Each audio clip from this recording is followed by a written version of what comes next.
In the name of Allah, the most beneficent and the most merciful. For BS English third semester, this is lecture about introduction to morphology and its some basic concepts. Morphology is regarded a very important segment of linguistics. It tells about how the words are joined or formed together to give meanings. So basically, this is the study of the word that is called morphology. Morphemes are the smallest understandable units. We will discuss about it in this lecture. So pay attention. And first, what is morphology? Morphology deals with the internal structure of words. What is the internal structure of a word? Morphology deals with it. In other words, morphology is the study of morphemes. So morphology studies the morphemes and the way they are joined together to make words. But how they are joined together and they make words. The term morpheme is used to refer to the smallest indivisible units of semantic content or grammatical function. That is, gives semantic means meaningful and grammatical function as well.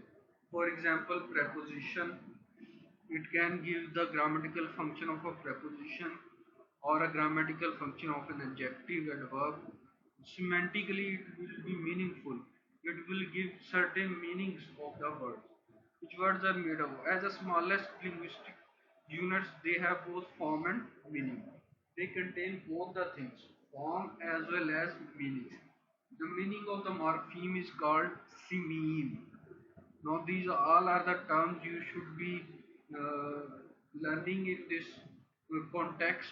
What is morpheme?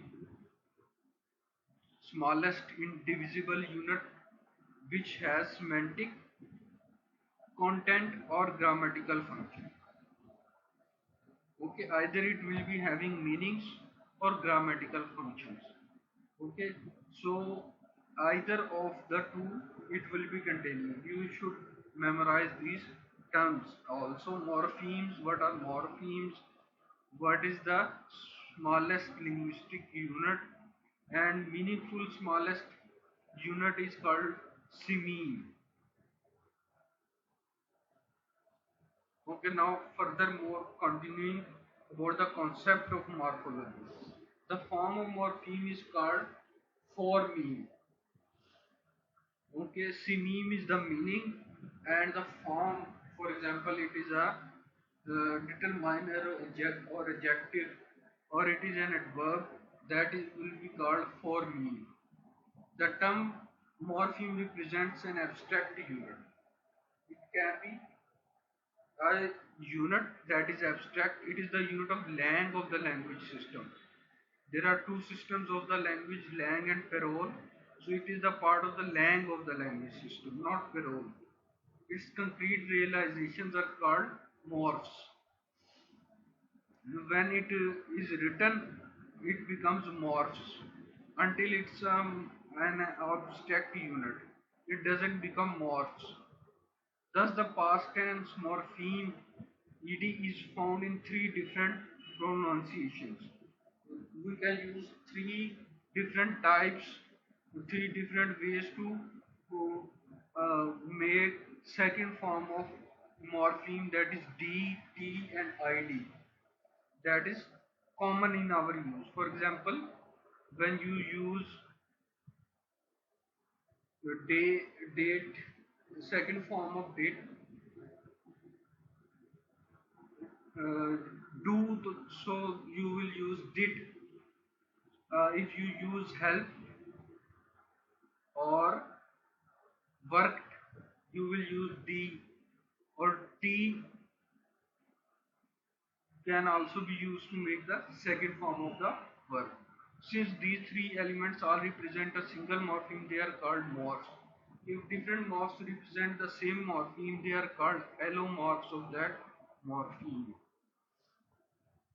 If different morphs, now further more words and are there, morpheme, morphs, allomorphs. If different morphs represents means if different concrete forms represent the same morpheme, they are called allomorphs of that morpheme. Two basic types of morphemes. There are two basic types of morphemes: free morphemes and bound morphemes. Number one, free morphemes can stand freely by themselves as independent words. Example: fast, build, tiger, free. So free morphemes doesn't require any other words or forms of words to be changed or to be further enhanced. So they can do their work by their own. For example, fast, build, tiger, and free. They doesn't need any other form. Bound morphemes can stand freely and independently like prefixes and suffixes. These are the best examples of the bound morphemes: prefixes and suffixes. Prefix, like the word suggests pre, it comes before the word, and suffix comes at the end of the word like ed. And prefix means like re. They are bound or connected to free morphemes. Bound morphemes can be further divided into two groups. There can be two groups of bound morphemes. Derivational morphemes. Derivational morphemes allow us to make new words in the language and to change one word class into another. It can change one word class into another, or we can make new words from them. Quiet, quietness, mystery, mysterious. So we can make further words from ness, re, ous. They are affixes. These are called affixes, further subdivided into prefixes: re, open, unhappy. Infixes: kangaroo, and suffixes. Okay. Next, inflectional morphemes. Next comes inflectional morphemes. Don't create new words or word classes, but they show the grammatical function of a word.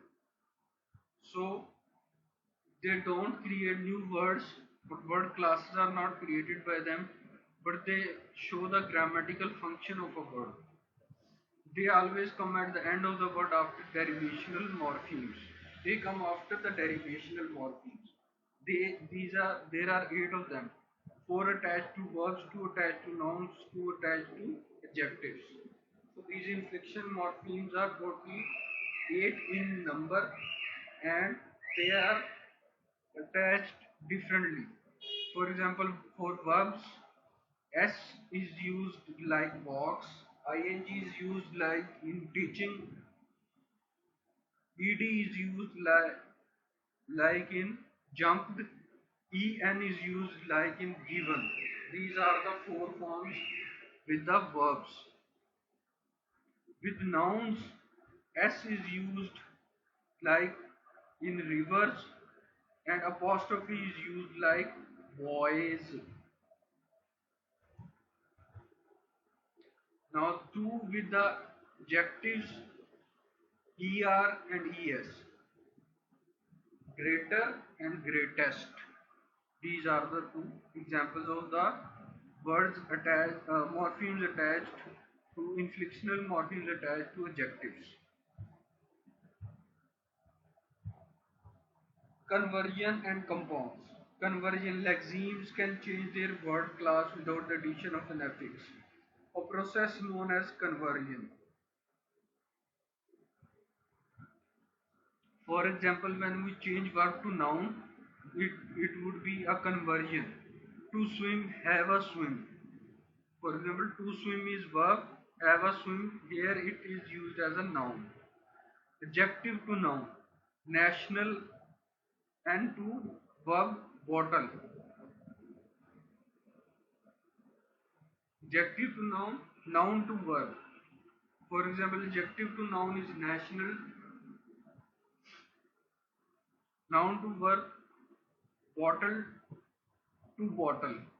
Adjective to verb, dirty, empty to dirty, and empty to too empty, and dirty to too dirty. So these are the changes that takes place.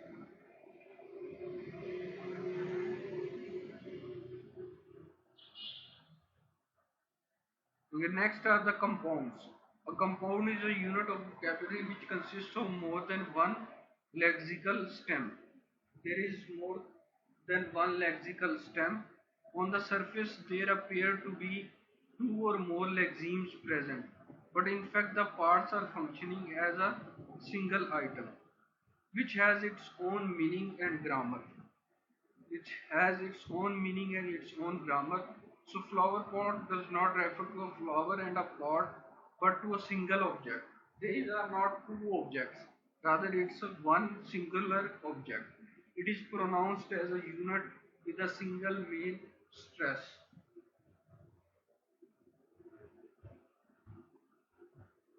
Now further word classes, parts of speech. All words can be divided into two major types. Content words allow us to create an image of some kind in our words. Content words are the main words of the vocabulary of the sentence of the essay or any other piece of writing. They create a type of image in our mind. Thus, if we hear the word tiger, we are able to imagine a picture of a large striped cat. So, noun, when we hear the word noun tiger, we are able to imagine a picture. Content words are thus nouns, adjectives, verbs, and adverbs. These are the content words. Function words are only to show a relationship to or between content words. Function words, second category is the function words. They only show the relationship between or with one another content words. Function words are pronouns, auxiliary verbs, did, for example, determiners, prepositions, about, to, and conjunctions, and, but, yet, so, etc. These are the function words.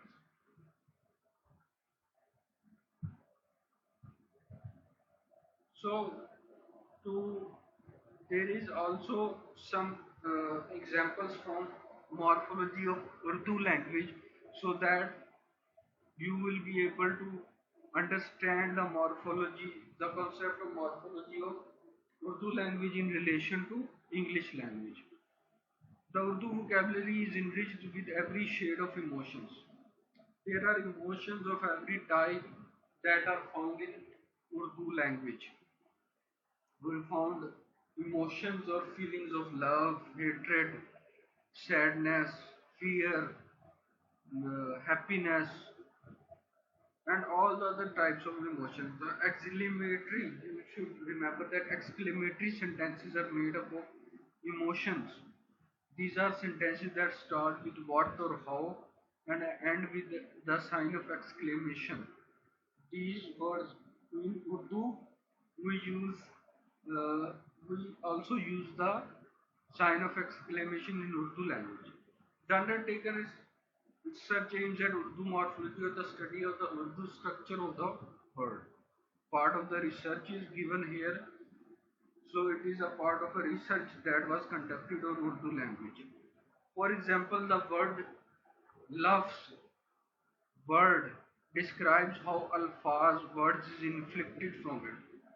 So it became plural through alfaz, and like it was also we read in morphology that nouns are made by the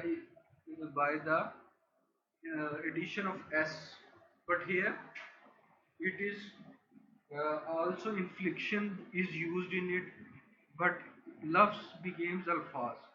The definition of morphology leads to the concept of morpheme, the smallest unit of meaning or smallest recurring unit.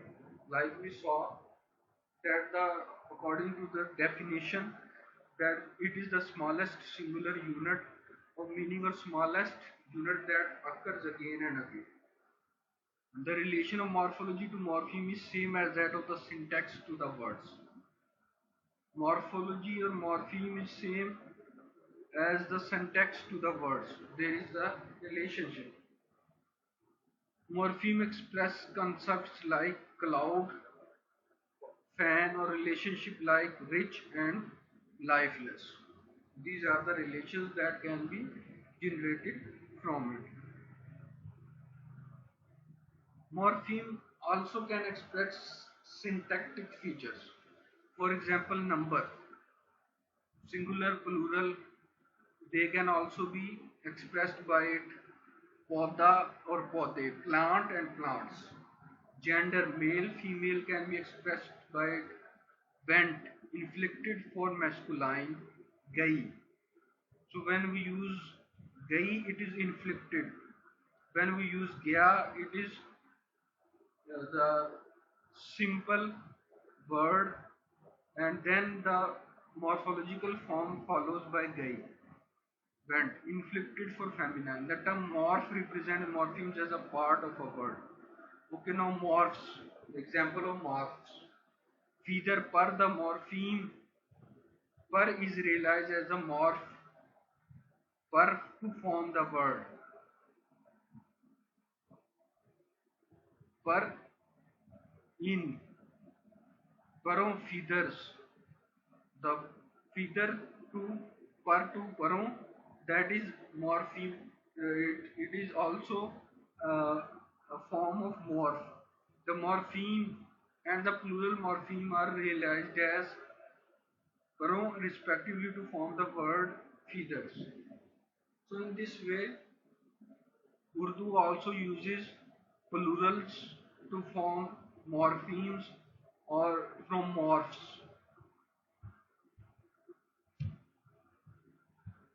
The term allomorphs represent different forms of a morpheme. Example, the plural morpheme in Urdu has several allomorphs. Plural of poda, pode, plural of phool is phoolon. The morphemes are further categorized as free morphemes can form words by themselves, like asman, barish, and bound morphemes must be combined with other words to form words, like in ba as baizzat. So it is baizzat, ba is bound, and asman and barish are free morphemes. Words in Urdu language can be free morphemes also. So further going along with Urdu morphology,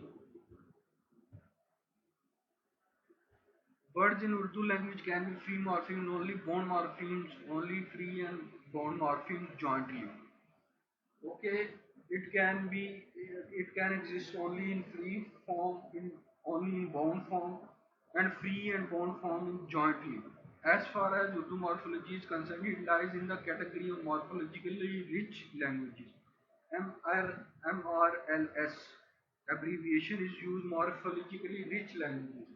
Urdu language is morphologically rich language, like Arabic, Persian, Chinese, Turkish, Finnish, and Korean. This language is also morphologically rich language. It has a lot of morphological inflections and rules. The RLS, the rich languages require considerable challenges for natural language processing, machine translation, and speech processing.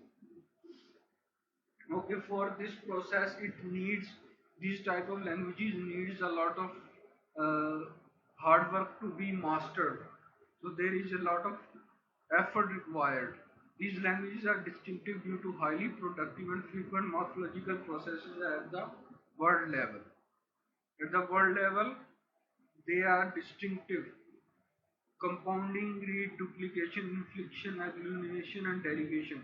Following are the morphological processes formed in words. So this is the I will like to now conclude. We will discuss further in the class about this lecture. Hope there is no confusion or you should have understood the complete lecture properly, but in case of any confusion we will discuss it in class. So I will wish you best of luck and a good session with coming upwards.